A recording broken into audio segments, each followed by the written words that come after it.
Баршаңызға қайырлы күн достар, менің каналыма қош келдіңіздер. Бүгін сіздермен дәл осындай өте керемет дәмді және бір жасағаннан ұқсап шығатын мега шоколадный торт жасайтын боламыз. Міндетті түрде видеоны соңына дейін қараңыздар. Ең алдымен таза құп-құрғақ ыдысымызға унымызды електен өткізіп саламыз. Ал енді какаоымызды електен өткізіп аламыз. Ас содасын саламыз. Құм шекерімізді салып, венчикпен жақсылап араластырып аламыз. Кішкене тұз салып жібереміз. Тағы жақсылап араластырып жібереміз. Сүтімізді құямыз, сұйық май және жұмыртқамызды салып, венчикпен жақсылап араластырамыз. Бұл тортымызға бисквитімізге миксер қажет емес. Ал араластырып дайындап алғаннан кейін бір ас қасықта уксус салып жібереміз. Тағы жақсылап араластырып шығамыз.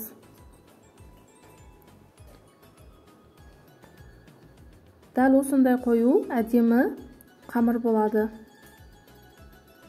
20 диаметр формада қызып тұрған 180 градуста 30-40 минут пісіріп алатын боламыз.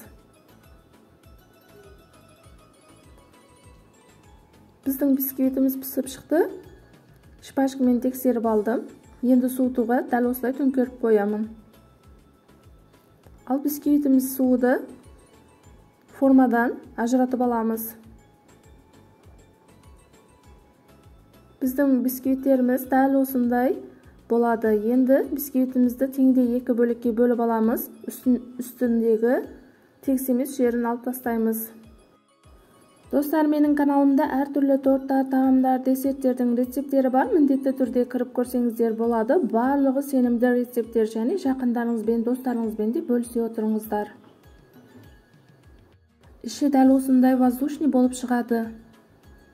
Ал енді ганажымызды дайындап аламыз. Дәл осылай шоколад қолдандым. Шоколадты сливкамызға салып, микротолқынды пеште ертіп аламыз. Жақсылап араластырып, тоңазытқышқа салып қоямыз.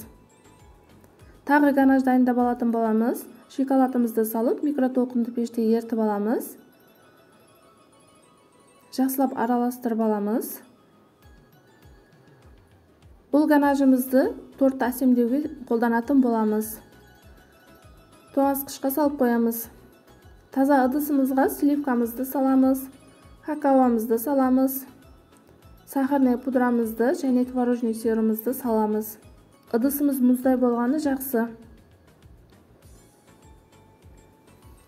Енді жақсылап миксерлейміз. Біркелкі болғанға дейін.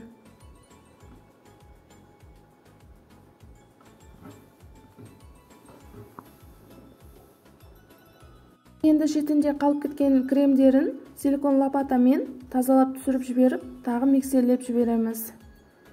Тоңазытқышқа салып қойған жаңағы бірінші салған ганажымызды аламыз. Кремімізге жартысын саламыз. Ганаж мұздай болғаны жақсы.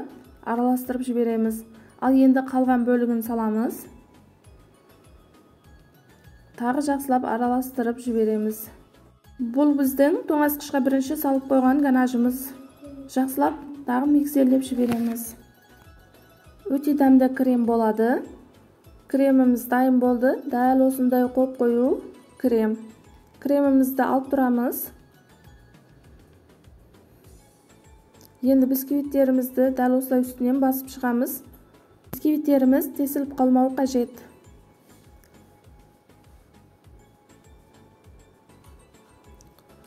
Жаңағы тоңазытқышқа салып қойған ганажымызды, екінші салып қойған ганажымызды алып, дәл осылай бисквиттердің ішіне құйып шығамыз. Және бисквиттерді тоңазытқышқа жарты сағатқа жібереміз. Жарты сағат өтті бізде.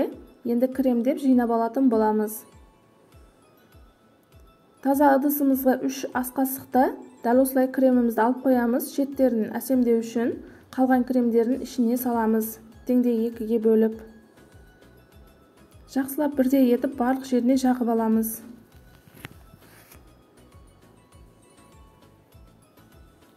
Екінші бисквитімізді салып, қалған кремімізді саламыз.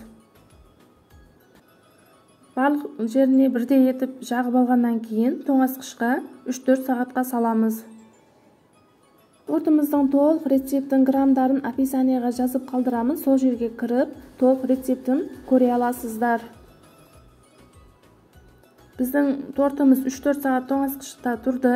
Енді шеттерін әсемдеп, тортымызды дайындап аламыз.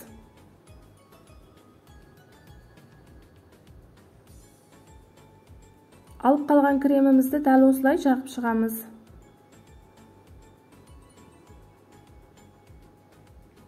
Шпательдің көмегімен бірдей етіп тегістеп аламыз.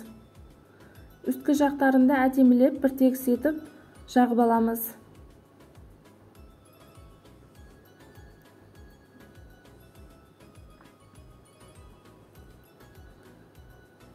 Жаңағы екінші дайындап алған ганажымыздың жартысын алып қалған болатынмын үстін әсемдеу үшін. Дәл осылай әсемдеп алдым. Ал сіздер өздеріңіздің фантазияларыңызға байланысты әсемдесеңіздер болады. Дәл осындай өте керемет дәмді торт болады, және шоколад жақсы көретіндер үшін міндетті түрде дайындап көріңіздер. Өте дәмді торт болады. Сіздерге іштерін кесіп көрсетейін. Разрезі де дәл осындай әдемі болып шығады. Дәмдері аузыңызда қалады және бір жасағаннан ұқсап шығады. Сіздерге видео ұнаған болса, менің каналыма жазылып, лайк басып, комментарий жазуды ұмытпаңыздар, және қоңырау түймешесін басып қойыңыздар. Сонда менің жаңадан шыққан видеоларымды біріншілерден болып көресіздер. Ал сіздерге сәттілік, достар.